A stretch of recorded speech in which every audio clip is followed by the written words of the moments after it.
नमस्कार जय जगन्नाथ सांग मैंने डिसेम्बर मस है मैंने समस्त मन को आस गोटे बुलिया जा पिकनिक जावा तो मु डिसेम्बर मसरे आज आसी पहुँची मयूरभंज जिलार किचकेश्वरी मंदिर आसतु जावा आसी पहुँची किचिंग आईटा हूँ मयूरभंज जिलार बहुत बड़ा प्रसिद्ध मंदिर माँ किचकेश्वरी मंदिर आसतु भर को जा दर्शन करवा।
नमस्कार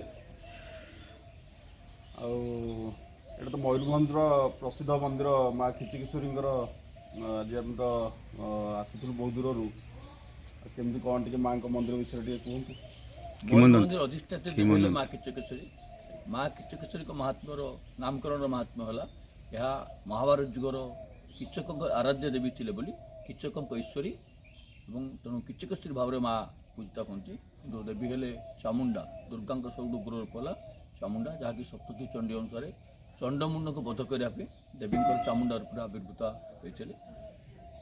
माँ किचकेश्वरी मंदिर मुख्य तात्पर्य है कला मुगुनीपथ सूक्ष्म कारुकार्य जहाँकि सारा भारत वर्ष विरल कहले अत्युक्त हे नहीं।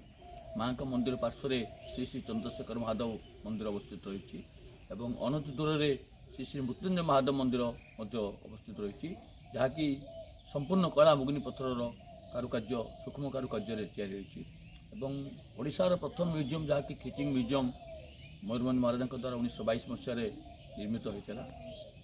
ये अंचल तात्पर्य है यह मयूरभंज जिलार पूर्वतन राजधानी थिला जहाँकि नवम रु दशम शताब्दी समय बोली अनुमान करा से समय ये राज्य राजधानी थिला खिजिंगकोट कालक्रमे अपभ्रंश हो खिचिंग रूपे परिणत होती यह राजधानी 16 वर्ग माइल परिवेष्टन भितर या जहाँकि अंचल विभिन्न जगार से माटी खनन करा विभिन्न मूर्ति विभिन्न पुराणा कारुकार्य जिनस कपर प्लेट विभिन्न प्रकार फलक मिलूँ जहाँकि संरक्षित करने मयूरभंज महाराजा प्रथम भाव में म्यूजियम तैयारी करते से म्यूजियम संरक्षित रखिंट किछि दिन पूर्व जो कि स्वर्गत प्रधानमंत्री Indira Gandhi state museum visit कले से समय आम म्यूजियम रू बहुत जिनस जाइला जहाँकि आनी फेरी ना जहाँ अच्छी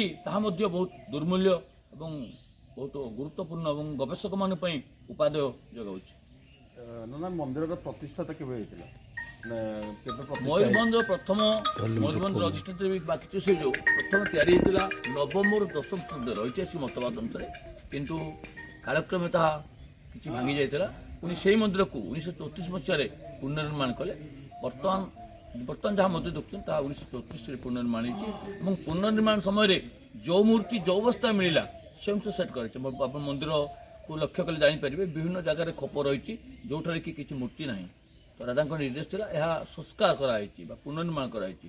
ତେଣୁ ନୂଆ ଜିନିଷ କିଛି ଲାଗିନି, ପୁରୁଣା କାରୁକାର୍ଯ୍ୟକୁ ନେଇକି ହିଁ ମନ୍ଦିର ତିଆରି ହୋଇଛି। ବର୍ତ୍ତମାନ ଏଠି କିଛି ଅନ୍ନପ୍ରସାଦର ବ୍ୟବସ୍ଥା ଅଛି କି?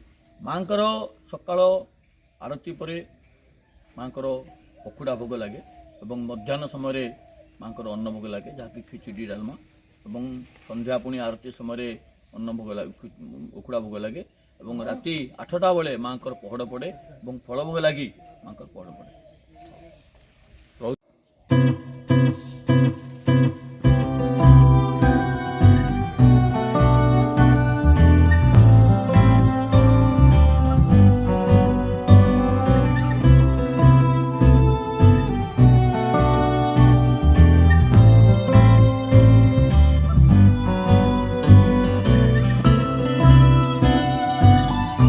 ଏବେ ତ ଆମେ ମାଙ୍କ ଦର୍ଶନ କରିସାରିଲେଣି, ଆଉ ନନାଙ୍କ ସହିତ ବି ତ କଥା ହେଲେ, ଆଉ ଏବେ ଆମେ ଚାଲନ୍ତୁ ଯିବା ଆଉ ଗୋଟେ ନୂଆ ଜାଗା। ଏଇଠୁ ପାଖାପାଖି ଆପଣଙ୍କର 100 କିଲୋମିଟର ଡିଷ୍ଟାନ୍ସରେ ଗୋଟେ ଆଉ ଗୋଟେ ଭଲ ଜାଗାଟା ଅଛି। 50 କିଲୋମିଟର ଡିଷ୍ଟାନ୍ସରେ ଗୋଟେ ଜାଗା ଅଛି ଭୀମକୁଣ୍ଡ, ହେଲା। ସେଇଠି ଆସନ୍ତୁ, ପୁଣି ଆମେ ଯିବା ଭୀମକୁଣ୍ଡରେ ପୁଣି ଦେଖା ହେବା। ଚାଲନ୍ତୁ, ରହୁଛି, ନମସ୍କାର।